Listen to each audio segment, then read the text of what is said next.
अरे अरे अरे अरे अरे आखिरकार आप लोग भी मोदी जी के प्रोपोगेंडा में फाइनली फंस चुके हैं। अरे करें क्या यार, इनका प्रोपोगेंडा आखिरकार होता ही ऐसा है कि कोई भी सीधा साधा आदमी जो अपने रास्ते चलता हुआ जा रहा हो वो इनके प्रोपोगेंडा के चंगुल में बहुत ही आसानी से फंस जाता है। अब 2 दिन से मोदी जी को जो चाहिए था वही हो रहा है, जो मोदी जी चाहते थे 2 दिन से वही हो रहा है। सोशल मीडिया पे जगह जगह टिकटॉक बैन के बारे में बातें हो रही हैं। लेकिन दोस्तों आपको याद दिलाना चाहूंगा, बात किसके बारे में नहीं हो रही। हमारे 20 जवान जिनकी शहादत हुई, उनके शहादत के बदले के बारे में कोई भी बात नहीं हो रही। और यही तो प्रोपेगेंडा था मोदी जी का, जिसमें आप भी आराम से फंस गए। अंधभक्तों, तुमने इस प्रोपेगेंडा को एम्पलीफाई करने में पूरी कोशिश करी, पूरी ताकत लगाई। तुम्हारी ताकत की मैं दाद देना चाहूंगा यार। यहाँ पे गोदी मीडिया जो कि ये बता रही है कि गलवान पे विजय हो चुकी है मोदी जी की, उसकी भी मैं दाद देना चाहूंगा। आखिरकार कितना झूठ तुम लोग बोल सकते हो एक ही बार में, रिकॉर्ड बना सकते हो इस चीज का। अब आते हैं मुद्दे की बात पे। 2 मुद्दे की बातें। पहली मुद्दे की बात, हमारे जो देश के 80 करोड़ लोगों को मुफ्त राशन मिलने वाला है 5 किलो।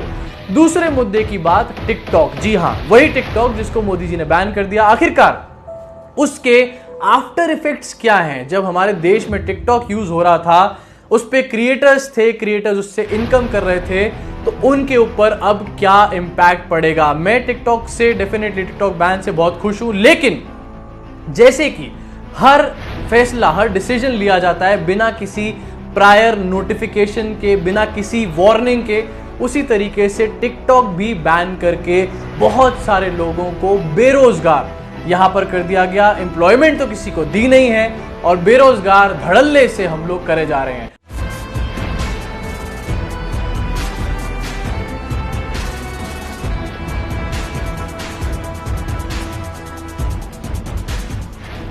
अब पहला मुद्दा, पहला मैटर जिस पे हम लोग बात करेंगे, 5 किलो फ्री राशन अगले 5 महीने तक यानी कि नवंबर तक देने की बात करी गई है।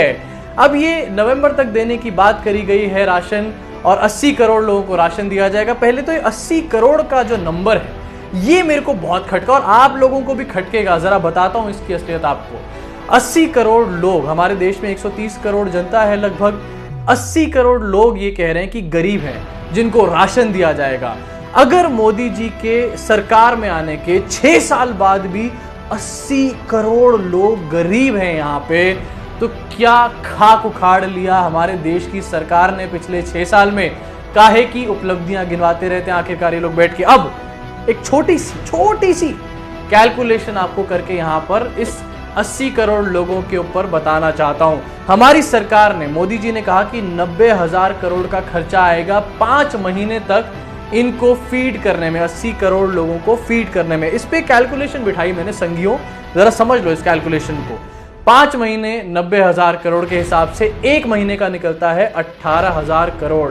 अरे क्या 18,000 करोड़ यार, भारतीय जनता पार्टी ने पिछले ही साल 27,000 करोड़ रुपए अपने सिर्फ इलेक्शन में खर्च करा। उसके अलावा जो मोदी जी की 5,000 करोड़ की इमेज बनी फकीरी की, वो तो अलग ही रख लो। अब इन दोनों को मिला लो तो 32,000 करोड़ बनता है। 32,000 करोड़ में आखिरकार कितने लोगों को, 80 करोड़ लोगों को कितने दिन तक हम लोग फीड कर सकते थे। और ऐसा नहीं कि गरीबी और ये जो हालात हैं आज पहली बार हमारे देश में आए हैं, पहले भी हमारे देश में लोग भूखे पेट सो रहे थे। लेकिन ये कैलकुलेशन साफ ये दिखाती है कि भारतीय जनता पार्टी जो कि बड़ी बड़ी बातें करती है, उसकी आखिरकार प्रायोरिटीज क्या हैं। अब इस 80 करोड़ लोगों को फ्री राशन पे मैं आपको एक टाइमलाइन दिखाना चाहता हूं, समझाना चाहता हूं। जरा समझिए इस टाइमलाइन को। मैं अपनी पिछली वीडियो में भी मेंशन कर चुका हूं, जहां पर मैंने वर्चुअल मोदी जी के बारे में बात करी।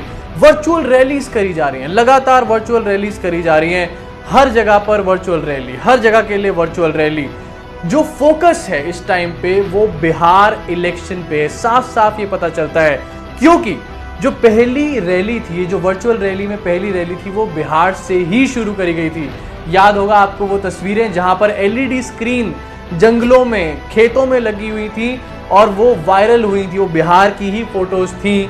बिहार से ये एक कैंपेन शुरू किया गया था और क्योंकि हमारे देश में जो सबसे ज़्यादा नंबर ऑफ गरीब लोग हैं, पुअर पीपल, वो बिहार में ही है, इसीलिए इस जो स्कीम है जो कल मोदी जी ने अनाउंस करी है उसका सबसे बड़ा फायदा बिहार की जनता को ही मिलेगा, उन गरीबों को ही मिलेगा। अच्छी बात है, मिलना भी चाहिए, लेकिन हमारे देश की सरकार उन लोगों को एक बेट दे रही है, एक लालच दे रही है, जिससे कि आने वाले समय में नवंबर तक राशन फ्री में दिया जाएगा और नवंबर में ही इलेक्शन भी हैं बिहार में।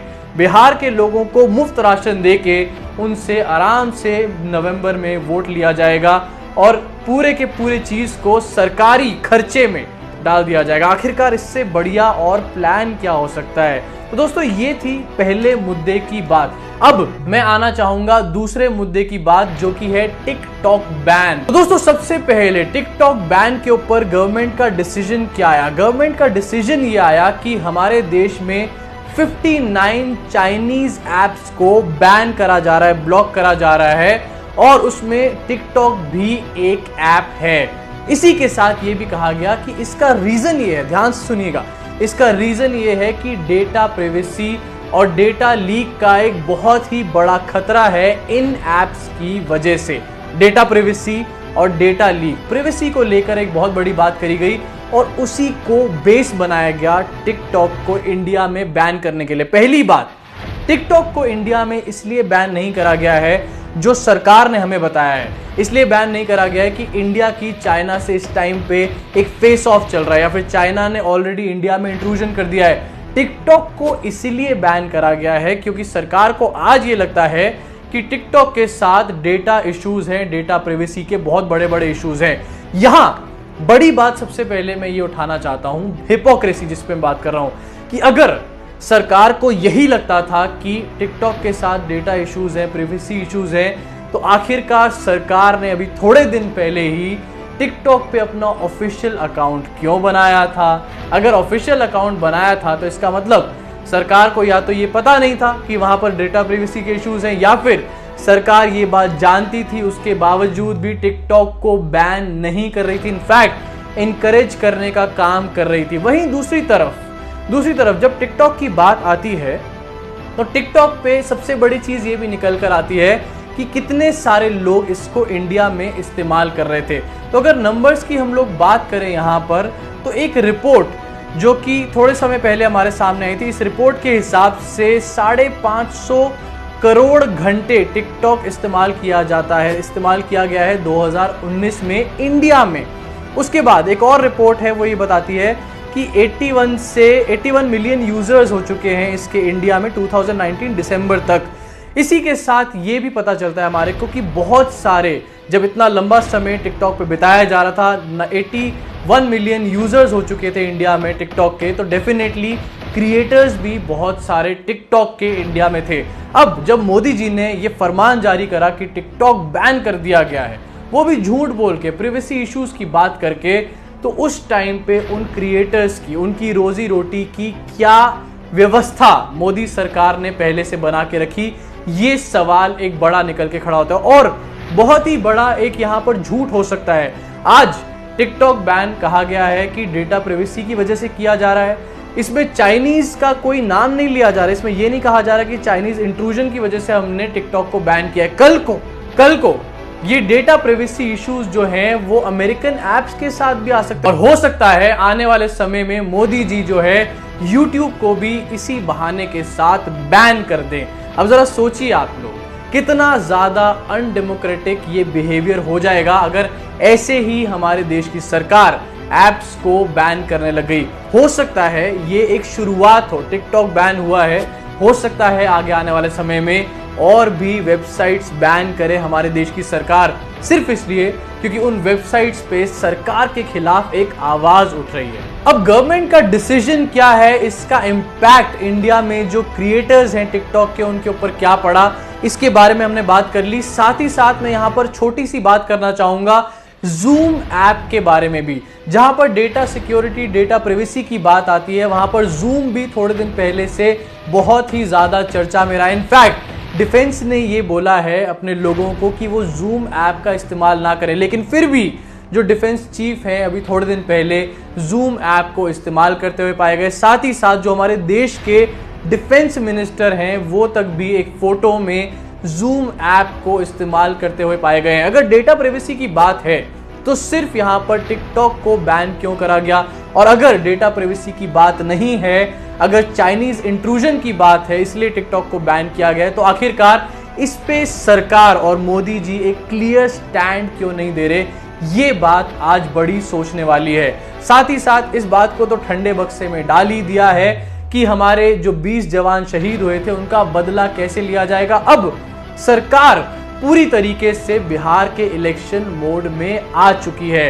पेट्रोल डीजल के जो टैक्सेस हैं उनको बढ़ा के पैसा इकट्ठा किया जा रहा है और ये पॉसिबल है कि उसी पैसे से बिहार में लोगों को मुफ्त में राशन दिया जाएगा और उनसे वोट भी लिया जाएगा। सारी की सारी मैथ, सारी की सारी लॉजिक्स आप यहां पर समझ लीजिए, सारी चीजें इंटर रिलेटेड है। अभी तो इस बारे में कोई बात भी नहीं कर रहा दोस्तों कि आखिरकार हमारे देश में चाइनीज इंट्रूजन का होगा क्या, हम रोकेंगे कैसे चाइना के लोगों को, और साथ ही साथ जो कोरोना वायरस की सिचुएशन ऑलरेडी बढ़ती जा रही है, एस्केलेट हो रही है इंडिया में, उसको कैसे हमारे देश में रोका जाएगा। अभी के लिए दोस्तों इस वीडियो में इतना ही। अगर आपको वीडियो पसंद आई हो तो दोस्तों इस वीडियो को शेयर करिए, व्हाट्सएप ग्रुप्स पे, फेसबुक ग्रुप्स पे, ट्विटर पे, जगह जगह शेयर करिए। और अगर आपको मेरा काम पसंद आ रहा हो तो नीचे डिस्क्रिप्शन में पेट्रियन का लिंक है, वहां जाके आप लोग मुझे सपोर्ट कर सकते हैं। अगर आप लोगों को सपोर्ट करने में दिक्कत आ रही है और अगर आप लोग चाहते हैं कि मैं गूगल पे का नंबर या कोई पेटीएम नंबर भी डालूं नीचे डिस्क्रिप्शन में,